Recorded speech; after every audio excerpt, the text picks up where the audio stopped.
Hi friends, Ayyanar துணையில் அடுத்தடுத்து என்ன நடக்க போகுது அப்படிங்கிறத இந்த வீடியோவில் பார்க்கலாம். வாங்க வீடியோக்குள்ளே போகலாம். நம்ம சேனல் இன்னும் சப்ஸ்கிரைப் பண்ணாதவங்க சப்ஸ்கிரைப் பண்ணிக்கோங்க.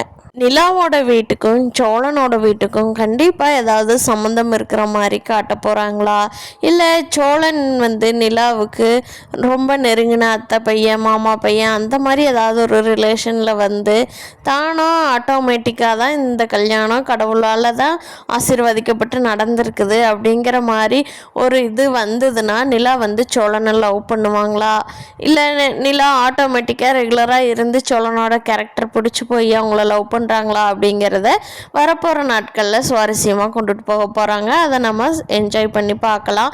கண்டிப்பாக நிலா சோழனுக்கு February 14 அன்னைக்கு லவ் ப்ரப்போஸ் பண்ணுவாங்க அப்படிங்கிறது எல்லாத்தோட நம்பிக்கையாக இருக்குது. இங்கே பார்த்தா சேரன் அந்த நார்த் இந்தியன்ஸ் கூட ஒர்க் பண்ணுறப்போ அந்த பையா அண்ணன் எங்கள் கூட ஒரு அம்மா வேலை கேட்டுட்ருக்காங்க, அவங்கள கூட்டிகிட்டு வரட்டுமா, இங்கே இருக்கிற வேலையெல்லாம் பார்த்துக்குவாங்கல்ல அப்படின்னு சொல்லி கேட்குறாங்க. அதுக்கு சேரனும் ஆமாம் பையா, இங்கேயும் ஒரு ஆள் கம்மியாக தான் இருக்குது, நானே சொல்லலான்னு தான் நினச்சிட்டு இருந்தேன். ஓ உங்கள் ரிலேஷனா, ஓகே கூட்டிகிட்டு வா பையா, நம்ம பார்த்துக்கலாம், நமக்கு இங்கே தேவைப்படுதில்ல அப்படின்னு சேரன் சொல்லிடுறாரு. பையா போய் ஒரு அம்மாவை வேலைக்கு கூட்டிகிட்டு வர்றாங்க. அந்த அம்மாவை எங்கேயோ பார்த்த மாதிரியே இருக்குது சேரனுக்கு, எங்கேயோ ரொம்ப நெருங்கி பார்த்த மாதிரியே இருக்கேன்னு யோசனை பண்ணி பார்க்குறாரு.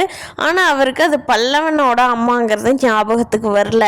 அவர் வீட்டுக்கு வந்ததும் அந்த யோசனையாகவே இருக்கிறாரு. அப்புறம்தான் கண்டுபிடிக்கிறாரு அது பல்லவனோட அம்மா அப்படிங்கிறத. பார்க்கலாம் ஃப்ரெண்ட்ஸ், அதை அவங்க அப்பாட்ட கேட்டு உண்மை என்னங்கிறத சேரனை நான் வெளியே கொண்டுட்டு வர்றாரா அப்படிங்கிறத அடுத்தடுத்த எபிசோடில் பார்க்கலாம். இந்த வீடியோ பிடிச்சிருந்தா லைக் பண்ணிக்கோங்க. நீங்கள் என்ன நினைக்கிறீங்கன்னு கீழே கமெண்ட் பண்ணுங்கள். தேங்க்யூ.